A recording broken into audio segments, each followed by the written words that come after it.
then for your guys to master those little fundamentals, being where they're supposed to be in terms of running routes and all those things? Yeah, that's one thing we've really focused on in this fall camp and in the summer is like the small details, just like, an out route's just not go to 10 and break. It's certain steps, you got to win versus certain leverage, and you got to be in the right specific spot right when you're supposed to be at. And everything, like my background's like quarterback play, and I've been coaching quarterbacks for a long time.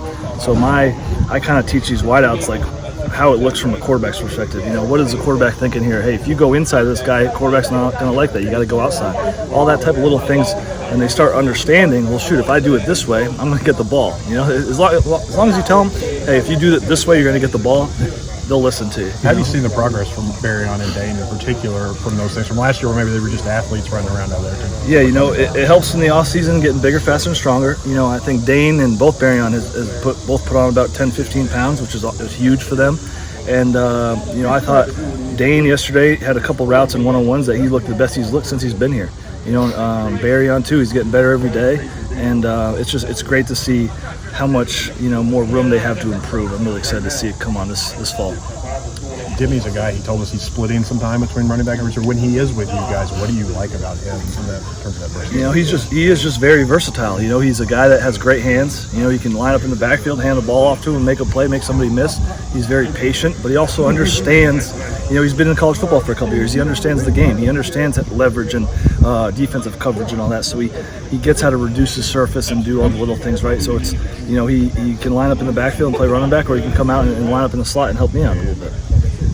We know we saw Anthony in the spring, but those other two freshman receivers, they have some size, which maybe you can use at some point. What do you like about them, just their early impressions? I like the way they can run. They're big, fast guys that can run. They our goal in the off season, to recruit this last class was to get bigger. So we brought in two guys that are about 6'2" plus, that can run. So Shamar's already got that frame on him. He's 205. And Ardell is a little bit slimmer. He's going to need some work in the weight room, but if you can run at that size, and and you can catch a football, you're going to be okay. Liam was talking about that with Devin, all eligibles are better expect the ball. Oh yeah. It doesn't matter what the concept is. He may go off that and go to somebody. How hard is that to teach a young receiver? It's a little hard because when high school guys, when you call a play in high school, it's pretty much going to that one guy that the play call's going to. Yesterday Tavion, our oldest guy in the room, learned it. He was just running off a corner, and they bit on the out route to Dane, and Devin threw it over the top to Tavion, and he wasn't running as fast as he should have been, and he missed it by about a yard. Could have been a touchdown. So just little coaching and teaching moments like that they see. It happens once, and then I hope it doesn't happen again. Liam was talking about some of the benefits of Anthony coming in early and getting some of those drop issues out of the way. What have you just seen from him from spring until now, when he had a really good practice Saturday that we got to see? Yes. AB's one of the hardest working kids on this team. He's out here every day, and he caught we challenged all these guys to catch a lot of jugs in the summer, and he was one of the leaders of the team on the jugs. And he knew coming out of spring, it's not that he had bad hands, it was just when he didn't look it in and focus on the ball, he dropped it sometimes. And he's gotten rid of those last couple days, and he really took a jump from the spring, from the summer till now. But anything you tell AB to do, he's doing it 110%. Does he offer you something different or unique than the other guys bring to the table? No, I think, a lot of one of the words I use in our room is dynamic, and I try to all these guys to understand that they need to be dynamic within themselves, whether that's playing multiple positions or not. AB can play all three, which does give us some versatility there. But he's a smart kid. He knows what he's doing. So in a pinch, I could put him at any X, F, or Z. So he can play all three of those, and I think that helps him, and it grows his football IQ, his intelligence there. And and again, I always forget he's just still a freshman. Hasn't played a snap here yet.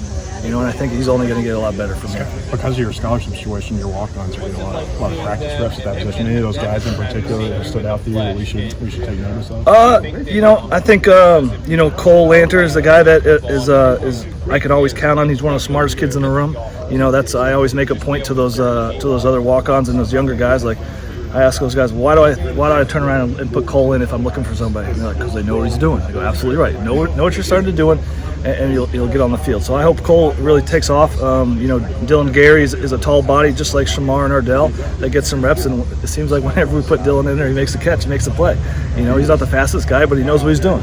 So I just teach those guys that know what you're doing, and good things will happen. What is your freshman walk-ons max to graph? Is listed as wide receiver / kicker. How do you balance time with a guy like that to where he can find a pass? Yeah, I think he kicks when it's specialist time, and he's over with us during. He got here a little later than everybody else, so he's still catching up. Just learning the playbook now, and we'll see what he can do. Scott, I know you know Liam well, and you were with him 2 years ago. Last year with Rich, and now back with Liam. Were there things that you learned last year with Rich that apply to this year back with Liam? Or? No, I think the way we coach it here with Liam is a little different. Rich was kind of more of a let these guys play and we'll figure it out. With Liam, it's a little bit more detailed. And I think with a young group of receivers, we need that detail. And not saying it was bad last year, but because we had 2 freshman All-Americans, we made it work. But I think with a group of older guys, where Rich was coming from the NFL, you could trust those guys to do it right by themselves. With these young guys, they don't come from high school, they don't know what to do.